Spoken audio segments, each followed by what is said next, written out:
Good morning. Can you hear me? I can hear me, but I'm talking. So thank you all for joining. Thank you for the welcome. It's good to see everyone. Um, so I today's message is entitled "God in Our Families," and I'd like to start with reading a Bible verse. It's from 1 Corinthians 13, 4 through 7. This is a very famous quote, so I'm sure you will all be able to recognize it. Love is patient, love is kind, it does not envy, it does not boast, it is not proud, it does not dishonor others, it is not self seeking, it is not easily angered, it keeps no record of wrongs. Love does not delight in evil, but rejoices with the truth. It always protects, always trusts, always hopes, always perseveres. This Bible verse is important to me because I feel that it really conveys the message of what true parents, our true father and true mother, and what God really wants us to be able to fulfill, which is ideal families. We all strive for ideal families. When we were younger, prior to developing our spiritual life of faith, we all wanted to have great parents, and we wanted to have great childhoods, and we wanted to be able to grow and be successful. Um, and it's a difficult process to achieve when you live in a world that's so full of pulls that have nothing to do with spirituality or spiritual growth. When you're a child, you get significantly more information that you're not emotionally ready for. And this, in turn, has a negative impact on our ability to be able to see the value behind anything related to faith, God, or religion. So, when we go through our life of faith, we have to be able to recognize that it's going to be a challenging process. We have to be able to get to the point to where we talk to our children and tell them that life of faith is hard. It's going to probably be the hardest journey you have throughout your life because it's something you have to work on and maintain until you eventually ascend to the spirit world yourself. And one of the things that makes this journey fruitful and fulfilling is the ability to be able to engage in that process. So, how do we do that without making each other feel like we are not being successful if we're not engaging in our life of faith? So, what I mean by that is, um, I'll give you an example. Back in 2013, 2014, my children were little. They were maybe 4 and 2 years old. And my wife and I used to come to Columbus from Cleveland once a month with our children to spend time with the younger adults that were here at the time. They were graduating high school, or they were in the process of trying to determine what they were going to do with college after they had gone to 1 year of GPA. And so we started coming to the community to try to give some support, some guidance. But then I took this job that required me to travel 10 months out of the year for 4 years. And it was international travel. So I would be away from home for 2 weeks and then would come home for 5 days and then leave again for 2 more weeks. And I did that for 4 years. So I wasn't able to maintain the engagement that I was hoping to be able to do. So through that process, I put a lot of focus and effort in developing my professional career so that I could provide for my family and be able to lead or guide by example in our church community. But by the time I finished that job and switched to another job, most kids had already either gone to the blessing, or they had already finished college, or they had moved away, or they simply stopped practicing their life of faith. But I think that the reason why that happens is because we struggle in how to balance our life of faith with the world that we live in. So one of the things that we need to do better as parents and as a church community and even as children is that we have to be able to celebrate successes and breakthroughs in your life of faith, but also successes outside of our life of faith and outside of our church. So if a child decides, I want to go to college, um, and I want to study this, it's a big deal, and we should celebrate that because it takes a lot of dedication, it takes a lot of commitment. So we are able to then create an environment where our community is able to celebrate not just our life of faith, but activities outside of church. Then it encourages us to be able to then bring our life of faith to our activities outside of our church or outside of our community. So when I was in STF, so I joined STF at the same time as President Alkimi did. He and I were in the same group of class, and I did STF for 2 years. And I was successful in my life of faith after I left STF because all the skills that I learned in STF, I applied outside of my STF or GPA life, if you will. And that then allowed me to be able to practice what I had learned in a secular environment, and I was able to show or prove to myself that these skills that I learned in GPA I could apply outside without necessarily having to feel like I was not able to continue to grow professionally because of my life of faith. So we're successful not when we are we how do I say this? We are successful not in spite of our life of faith. So one of the things that I feel is important is that we encourage our children. So I have 2 children. I have a 17-year-old daughter and a 14-year-old son, and we encourage them to read the Bible, to read the Divine Principle, to read different things that can help their spiritual growth. But we don't discourage them from doing other things that are not related to their life of faith. So if they want to be able to, do music or do karate or do some, skateboarding or some other activity, the same effort that we put in encouraging them with their reading or their studying about their spirituality and about learning how to pray, we put the same dedication to activities that are secular so that they can be successful and feel success regardless of whether they're focusing on their spiritual growth or they're focusing on their professional growth or on their personal interests. So if we don't do that, if we don't have a good balance of that process, then our youth will feel like, well, I have to be successful even though I have a life of faith. And it shouldn't be this way. It should be the other way. It should be, I am going to be more successful because I have a life of faith.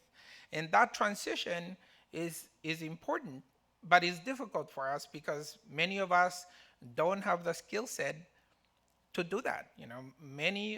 I'm very grateful to our first generation members who joined when they were young, and they dedicated all their youth to establishing a foundation for people like myself in this community or in this country, for me to be able to have an opportunity to have the life of faith that I have now.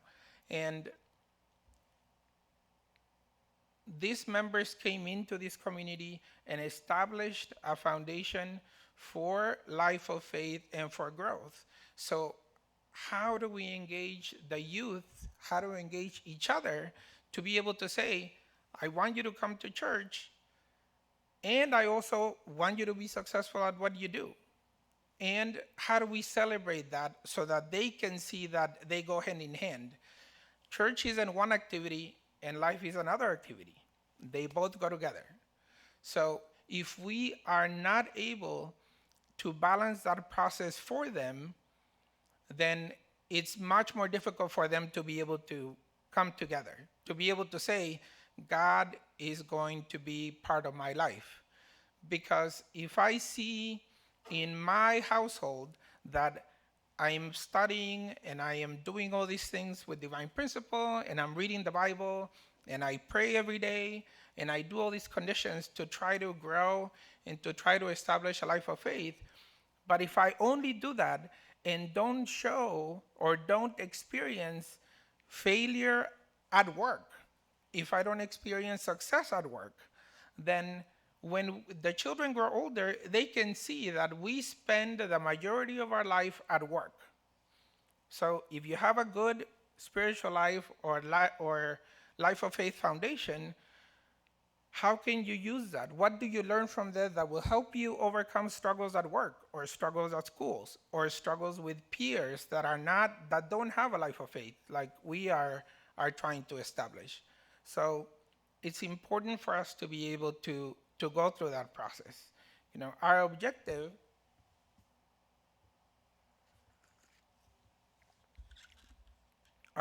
is to be able to establish the kingdom of heaven. And for me, for a long time, I had such a difficult time with this concept because it's such a big concept. The kingdom of heaven sounds like it's an attainable goal. What is the kingdom of heaven? You know, is it many people coming to church and therefore you have a huge church and now that's the kingdom of heaven? What does that mean? For a long time, I struggled with that a lot. And if I struggled with that as an adult, I could only imagine how difficult it was for younger kids, you know, that are in elementary school, middle school, high school. What does that mean to them? What does creating the kingdom of heaven mean? How do you get there? How do you do that? So the reason why I really wanted to focus on this topic today is because I feel that we create the kingdom of heaven in our homes. It starts in the home. If we can have an environment where children have the ability to not just be exposed to their life of faith, but also be exposed to the outside world, and we guide them to the process of bringing the secular life that they are exposed to most of the time, and how they can use their life of faith to make that more meaningful, more successful, then they can have an opportunity at being the best that they can be. But it also requires engagement. This means that we as parents have to go through that struggle with them. So, and it's difficult to do. You know, no one likes to struggle. No one likes to go through that process. But if we can create a kingdom of heaven at home, children that have the desire to want to learn and are not scared of going out into the world and potentially losing themselves, then we have the ability to be able to go through that process with them and not only help them grow and establish a life of faith, but it'll help us grow and strengthen our own personal life of faith. Because now we are doing this process and we are engaged in this process together. So the value of establishing the kingdom of heaven in our homes is that once we can create an environment and an ideal that other people are inspired by, then we create more and we multiply that small kingdom of heaven in our home to another and another. And that continues to grow. And over time, you have the kingdom of heaven. But it starts in our home. And if we don't have that engagement, then God, as much as God may want to inspire us and guide us and live through us, He is limited because we are limiting ourselves. If I am going to tell my daughter, either you join me in reading the Divine Principle or Hundoke, or you don't get to do your PlayStation, or you don't get to work on your iPad, or you don't get to do electronics, now I'm making my religious activity, my life of faith activity, a punishment. If you don't do what I want you to do, then you don't get to do these fun things. So that means that life of faith is not fun. It's not engaging. It actually limits me from being able to be successful. So being able to establish that balance is key in our life of faith. But we have to be uncomfortable in that process. We as the parents or we as the adults, we have to be able to come in and say, I'm going to have to deny myself. I'm going to have to take off my parent hat and put on my love hat and be able to tell them, yes, I want you to be successful at this PlayStation game that you're trying to play. You want to spend time at this art activity that you want to do? I want you to do that also. And by the way, look at what the Bible says, or look at what your father says about art, about nature, about music. And when we connect that, then that gives us the ability to be successful in nurturing their life of faith and our life of faith. And it in turn strengthens our community. So, I want to close with being able to say that we have come a long way over the years in being able to not only engage ourselves as community members, trying to support each other, trying to be there for our children as they continue to grow and go through that process, and we cannot let that process go to waste because we value one more than the other. Children have to see value in their life of faith and in their aspirations, their own personal life aspirations. They have to see that both are important. One is not more important than the other. If we can then engage each other in being able to say, all right, you want to be a pharmacist? That's great. How do we get you there? What do we do for you to be a pharmacist? And as we continue to nurture the life of faith, they're able to then bring their life of faith to their pharmacy work, where they will have to work. At some point, we all unfortunately have to get a job, and we will spend 8 to 10 hours a day at our job. That's just the reality that we live in. So how do we bring our life of faith into that process?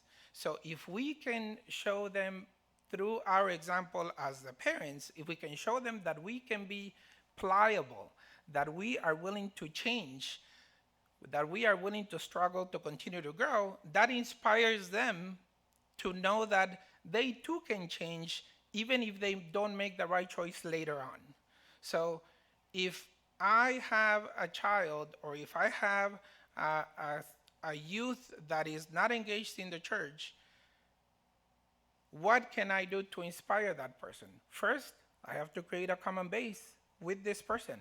And that means that I have to be willing to do what's necessary for me to inspire this person, which in turn challenges my own preconceived notions of growth, or my own preconceived notions of having a good life of faith. But through that process, we're leading by example. So having the opportunity to work with youth or to be engaged with our children, if our children are already older and they have their own families and they have their own children, being able to show them that as adults, we too can change, we can make better choices, shows them that it's not too late to reestablish a life of faith if they no longer have one. But all of this starts in our home. And all of that starts in our ability to be able to bring value to our life of faith by incorporating a life of faith with our activities outside of our life of faith. So, I would like to be able to say that, for me, my children are still relatively young. My daughter is 17, my son's 14, so I haven't gone through that process, but I would like to think that through my being engaged and through my being able to spend time in the environment that they truly enjoy outside of the life of faith, that they'll feel like they can continue to grow, and that they feel that maybe this life of faith thing is worth a shot. Maybe I should try it.